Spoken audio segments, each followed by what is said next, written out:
나는 그 술집에 다시 가지 않았다. 정확히 말하자면 가지 않은 게 아니라 갈 수 없었다는 표현이 맞을 것 같은데 그날 밤 이후로 그 골목을 지날 때마다 발이 저절로 멈춰졌고 심장이 평소보다 빨리 뛰었으며 이유를 알 수 없는 불편함이 목덜미를 타고 올라왔다. 그래서 돌아서 다른 길로 갔고 멀리 돌아가더라도 조금 늦더라도 그쪽으로는 가지 않았다. 지금 생각해보면 그것이 선택이었는지조차 확신하기 어렵다.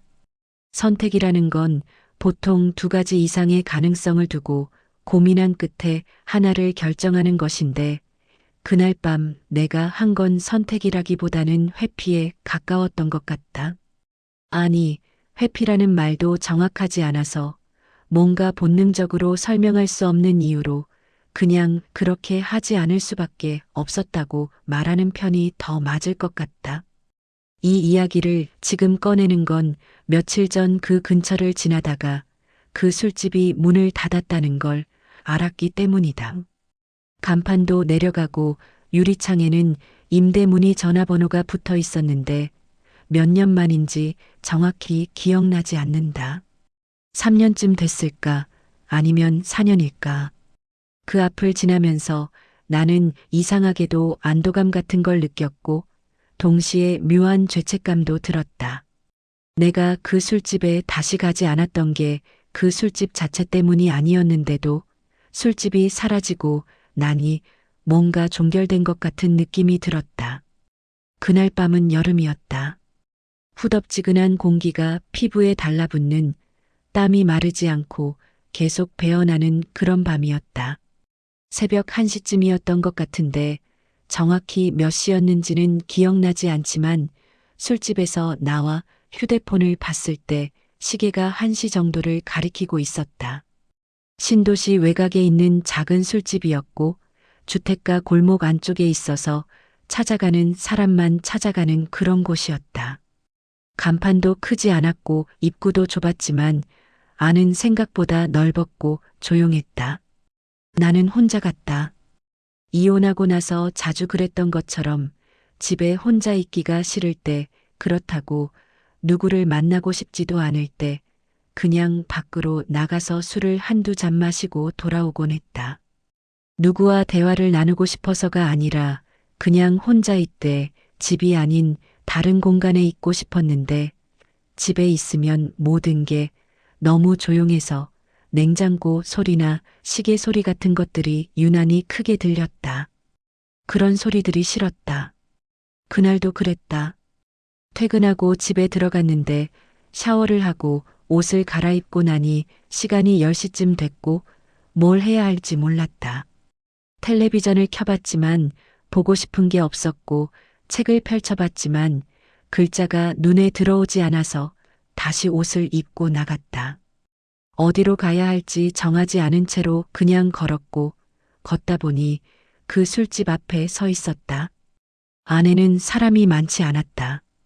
바 좌석에 혼자 앉아 있는 남자가 한 명, 안쪽 테이블에 둘이서 조용히 이야기하는 사람들이 한 쌍 있었다. 나는 바 좌석 끝자리에 앉았고 주인으로 보이는 남자가 물을 따라주면서 뭘 드릴까요 하고 물었다. 나는 그냥 소주 한 병 주세요 라고 했다. 술을 마시면서 휴대폰을 봤다.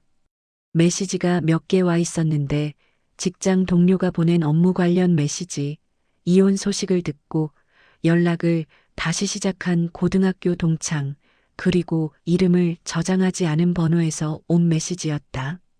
아마 결혼 전에 알던 사람 중 한 명이었을 것 같은데 메시지 내용은 대충 비슷했다. 요즘 어떻게 지내냐? 한번 만나자. 밥이라도 한번 먹자. 그런 내용들이었다. 나는 답장을 하지 않았다. 술을 2잔쯤 마셨을 때 옆자리에 앉아있던 남자가 말을 걸어왔다. 혼자 오셨어요? 나는 고개를 끄덕였다. 남자는 자기도 혼자라고 이 근처 살아서 자주 온다고 그런 이야기를 했다. 나는 대답을 짧게 했고, 네, 아, 그렇군요. 그런 식으로 대답하면서 대화를 길게 이어가고 싶지 않다는 신호를 보냈다.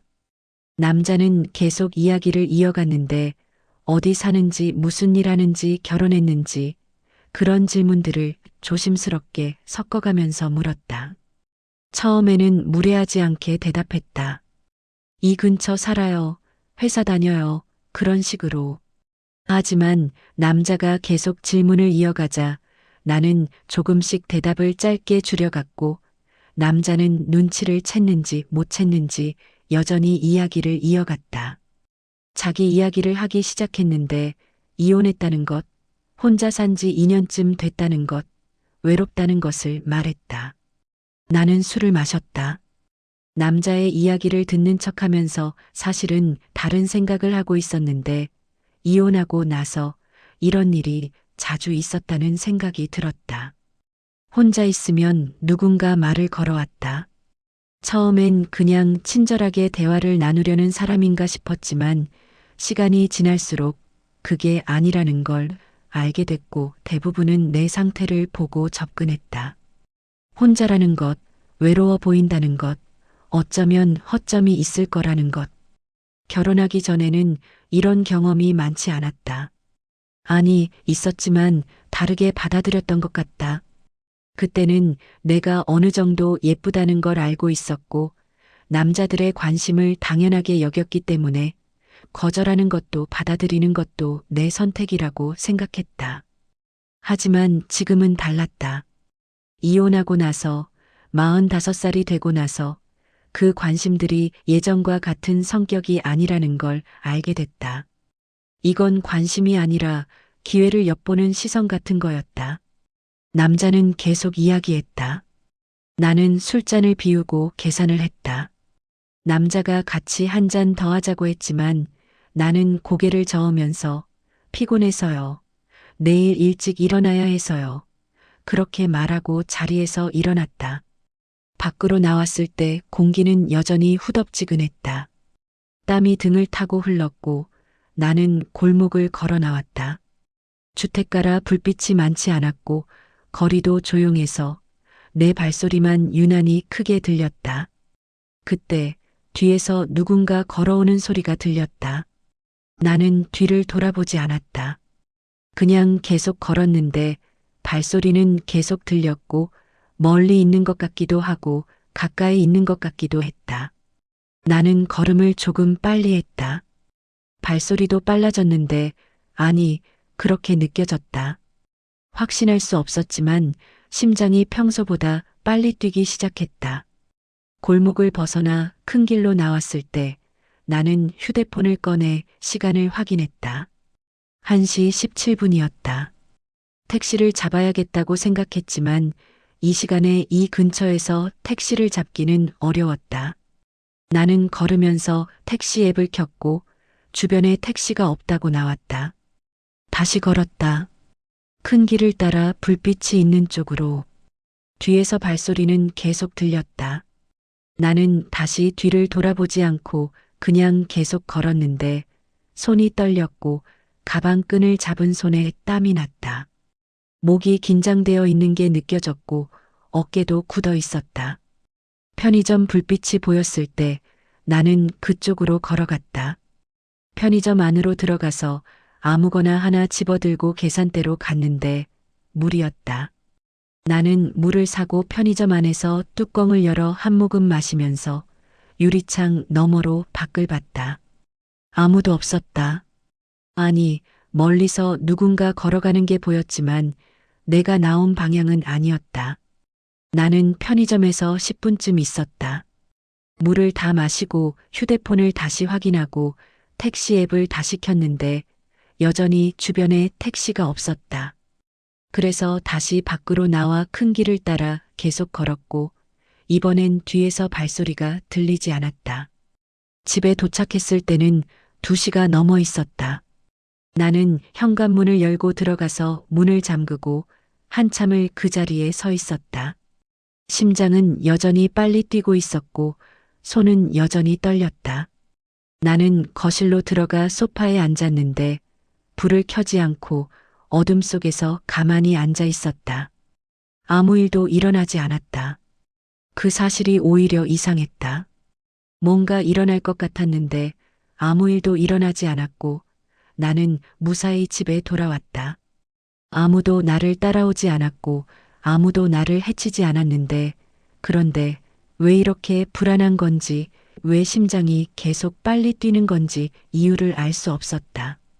그날 밤 나는 잠을 잘 자지 못했다. 침대에 누워 있었지만 잠이 오지 않았고 작은 소리에도 깼다. 냉장고 소리, 시계 소리, 밖에서 들리는 차 소리, 모든 게 평소보다 크게 들렸고 나는 몇 번이고 시간을 확인했다. 3시, 4시, 5시. 다음날 출근해서도 그 느낌은 계속됐다. 일을 하면서도 동료와 대화를 하면서도 점심을 먹으면서도 그 불안감은 사라지지 않았다. 마치 뭔가 남아있는 것 같았고 끝나지 않은 것 같았다. 그날 이후로 나는 그 술집에 가지 않았다. 처음에는 의식적으로 피했다. 그 근처를 지나야 할 일이 있으면 다른 길로 돌아갔고 시간이 더 걸리더라도 멀리 돌아가더라도 그 가게 쪽으로는 가지 않았다. 그러다가 점점 그게 습관이 됐고 나중에는 의식하지 않아도 자동으로 다른 길로 걸음이 향했다. 이상한 건 그 술집에서 실제로 무슨 일이 있었던 건 아니라는 점이다. 남자가 말을 걸어온 것, 그건 어디서나 있을 수 있는 일이다. 뒤에서 발소리가 들렸던 것, 그것도 누군가 같은 방향으로 걸어가고 있었을 뿐일 수 있다. 나는 아무 위험에도 처하지 않았고 아무도 나를 해치려 하지 않았는데 그런데도 나는 그 술집으로 돌아갈 수 없었다. 비슷한 일이 그 전에도 있었다. 이혼하고 한 달쯤 지났을 때였던 것 같다. 직장 동료가 저녁 식사를 같이 하자고 했는데 남자 동료였고 평소에도 가끔 같이 점심을 먹곤 했던 사이였다. 나는 별 생각 없이 좋다고 했고 우리는 회사 근처 식당에서 저녁을 먹었다. 처음에는 업무 이야기를 했고 프로젝트 진행 상황, 다음 주 일정, 그런 이야기들을 나눴다. 하지만 술을 한두 잔 마시고 나서 동료는 조심스럽게 내 이혼 이야기를 꺼냈다. 힘들지 않냐고, 혼자 사는 게 어떠냐고, 그런 질문들을 했다. 나는 괜찮다고 적응하고 있다고 대답했고, 동료는 고개를 끄덕이면서 자기도 이혼 경험이 있다고 그래서 내 마음을 안다고 했다. 그 말에 나는 조금 경계심이 풀렸다. 같은 경험을 한 사람이라면 내 상황을 이해할 수 있을 거라고 생각했고 우리는 조금 더 이야기를 나눴다. 이혼 과정에서 힘들었던 점, 혼자 사는 것의 어려움, 그런 것들을 나눴다. 식사가 끝나고 밖으로 나왔을 때 동료가 2차를 가자고 했다. 근처에 괜찮은 바가 있다고 조용해서 이야기하기 좋다고 했다. 나는 잠깐 망설였는데 내일 일찍 일어나야 한다는 핑계를 댈까 생각했지만 동료가 워낙 자연스럽게 제안해서 거절하기가 어려웠다. 그래서 따라갔다. 바는 정말 조용했다. 사람도 많지 않았고 조명도 어두웠는데 우리는 구석 자리에 앉았다. 동료는 위스키를 주문했고 나도 같은 걸 시켰다. 처음에는 괜찮았고 이야기도 자연스럽게 이어졌고 분위기도 나쁘지 않았다. 하지만 1시간쯤 지났을 때 동료가 갑자기 내 손을 잡았다. 테이블 위에 놓인 내 손을 자연스럽게 마치 당연한 것처럼 잡았다. 나는 깜짝 놀라서 손을 빼려고 했지만 동료는 놓지 않았고 말했다. 우리 둘 다 외롭지 않냐고, 서로 위로가 될 수 있지 않겠냐고. 나는 손을 빼면서 일어났다. 미안하지만 나는 그런 생각이 없다고, 오늘은 이만 가보겠다고 말했다. 동료는 미안하다고 오해했다고 그냥 친구로서 한 말이라고 변명했지만 나는 이미 가방을 들고 일어선 상태였다. 먼저 가보겠다고 하고 밖으로 나왔다. 그날 밤 집에 돌아와서 나는 한참을 생각했다. 내가 뭔가 잘못 이해한 걸까? 동료는 정말 친구로서 위로하려고 했던 걸까? 아니면 내가 너무 예민하게 반응한 걸까? 하지만 그의 손을 잡았을 때의 느낌, 그의 눈빛, 그의 말투, 모든 게 분명했다. 그건 친구로서의 위로가 아니었다. 다음 날 회사에서 동료를 마주쳤을 때 우리는 서로 아무 일도 없었던 것처럼 행동했다. 그는 평소처럼 인사했고 나도 평소처럼 인사했지만 그 이후로 우리는 점심을 같이 먹지 않았다. 나는 의도적으로 피했고 그도 더 이상 제안하지 않았다. 그리고 또 있었다. 고등학교 동창이 연락을 해왔을 때였다. 이혼했다는 소식을 어디서 들었는지 오랜만이라며 연락을 해왔고 한번 만나자고 밥이라도 같이 먹자고 했다. 나는 처음에는 거절했는데 바쁘다고 다음에 보자고 했지만 동창은 계속 연락을 해왔다. 일주일에 한 번씩, 때로는 며칠에 한 번씩 메시지를 보냈다. 어느 날 나는 결국 만나기로 했다. 계속 거절하는 것도 이상한 것 같았고 고등학교 때는 나쁘지 않은 사이였던 것 같아서 우리는 주말 저녁에 만났고 동창은 웃으면서 반갑게 인사했다. 오랜만이라고 많이 변했다고 그런 이야기를 했다. 식사를 하면서 동창은 계속 내 이야기를 물었다. 이혼은 왜 했는지, 지금은 어떻게 지내는지, 외롭지 않은지 그런 질문들을 했다. 나는 대충 대답했는데 자세히 이야기하고 싶지 않았지만 동창은 계속 물었다. 마치 궁금해서가 아니라 뭔가 확인하려는 것처럼. 식사가 끝나고 동창이 제안했다. 근처에서 커피라도 한잔하자고. 나는 피곤하다고 집에 가야겠다고 했고 동창은 아쉬운 표정을 지으면서도 알겠다고 했다. 그리고 다음에 또 보자고 연락하겠다고 했다. 집에 가는 길에 동창이 메시지를 보내왔다. 오늘 만나서 좋았다고, 다음에는 좀 더 여유 있게 만나자고, 혼자 사는 거, 외로우면 언제든 연락하라고 했다. 나는 답장을 하지 않았고, 그 이후로 동창은 몇 번 더 연락을 해왔지만 나는 답장하지 않았다. 나중에는 연락이 뜸해지더니 결국 오지 않았다. 이런 일들이 반복되면서 나는 패턴을 알아차리기 시작했다. 이혼했다는 소식을 듣고 연락을 해오는 사람들, 혼자 있는 나를 보고 말을 거는 사람들, 그들이 보는 건 나라는 사람이 아니었다. 그들이 보는 건 혼자 있는 여자, 외로워 보이는 여자, 뭔가 필요해 보이는 여자였다. 처음에는 화가 났다. 나를 그렇게 보는 시선들이 불쾌했다. 하지만 시간이 지나면서 화는 피로로 바뀌었고 나중에는 체념 같은 게 됐다. 그냥 그런 거라고, 세상이 그런 거라고, 혼자 사는 여자를 보는 시선은 다 그런 거라고 생각하게 됐다. 그래서 나는 점점 더 조심스러워졌다. 혼자 술집에 가지 않았고 저녁 약속도 거절했고 오래된 지인들의 연락에도 답하지 않았다. 집과 회사, 회사와 집, 그 사이만 오갔다. 가끔 혼자 있기 싫을 때는 밝은 카페에 가서 책을 읽거나 백화점에 가서 사람들 사이를 걸었는데 누군가 말을 걸 수 있는 틈을 주지 않았다. 그런데 이상한 건 그렇게 조심하면 할수록 더 외로워진다는 거였다. 아무도 만나지 않으니 정말 혼자가 됐고 진짜 혼자가 됐다. 회사 동료들과는 업무 이야기만 했고 친구들과는 연락을 끊었고 가족들과도 거리를 뒀는데 그래서 집에 돌아오면 정말 아무도 없었다. 전화도 오지 않았고 메시지도 오지 않았고 아무 소리도 들리지 않았다. 그때 나는 깨달았다. 내가 피하려고 했던 건 사람들이 아니라 그 사람들이 나를 보는 시선이었다는 걸. 하지만 그 시선을 피하려고 하다 보니 사람들 자체를 피하게 된 거였고 그 결과 나는 정말로 그들이 생각했던 그런 모습이 됐다. 외롭고 혼자이고 뭔가 필요한 사람.